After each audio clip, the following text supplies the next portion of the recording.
കലൂർ സ്റ്റേഡിയത്തിലെ അപകടത്തെ ചൊല്ലി കൊച്ചി നഗരസഭാ കൌൺസിൽ യോഗത്തിൽ വലിയ തർക്കമുണ്ടായിരിക്കുകയാണ്. ഉദ്യോഗസ്ഥർ വലിയ വീഴ്ച വരുത്തിയെന്ന് പ്രതിപക്ഷം ആരോപിച്ചു. ഉദ്യോഗസ്ഥർ കാര്യങ്ങൾ മറച്ചുവെച്ചതായി പ്രതിപക്ഷ കൌൺസിൽ അംഗങ്ങൾ കുറ്റപ്പെടുത്തി. നഗരസഭാ കൌൺസിൽ യോഗത്തിലാണ് പ്രതിഷേധമുണ്ടായത്. പ്രദീപ് ജോസഫ് വിവരങ്ങൾ നൽകാനായിട്ടുണ്ട്. പ്രദീപ്, അടിമുടി വീഴ്ച എന്നുള്ളത് ഒരു സത്യം തന്നെയാണ്, വാസ്തവമാണ്. ഈ നഗരസഭയിൽ കാര്യങ്ങൾ എന്താണ് ഉണ്ടായത്, എന്തായി നിലവിൽ അവസ്ഥ? കലൂർ സ്റ്റേഡിയത്തിൽ നടന്ന നൃത്ത പരിപാടിയിൽ വെച്ച് ഉമാ തോമസ് എംഎൽഎക്ക് അപകടമുണ്ടായതിനു ശേഷം ആദ്യം ചേരുന്ന കോർപ്പറേഷന്റെ കൌൺസിൽ യോഗമാണ് ഇന്നത്തേത്. ഈ സംഭവത്തെക്കുറിച്ച് ജുഡീഷ്യൽ അന്വേഷണം ആവശ്യപ്പെട്ടുകൊണ്ടാണ് കോർപ്പറേഷൻ പ്രതിപക്ഷ നേതാവ് പ്രമേയം അവതരിപ്പിച്ചത്. ഈ പ്രമേയത്തിന്മേലുള്ള ചർച്ചയ്ക്കിടെയാണ് ഭരണ പ്രതിപക്ഷ അംഗങ്ങൾ തമ്മിൽ വലിയ തർക്കമുണ്ടായത്.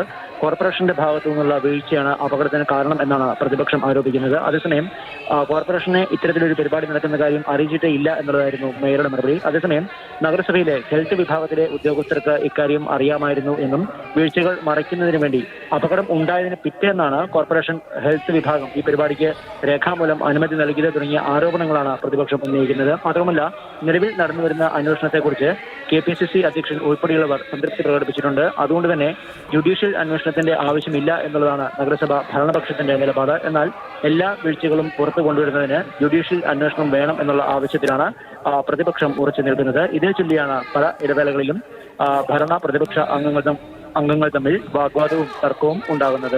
കോർപ്പറേഷൻ കൌൺസിൽ യോഗം ഇപ്പോഴും തുടർന്നുകൊണ്ടിരിക്കുകയാണ്.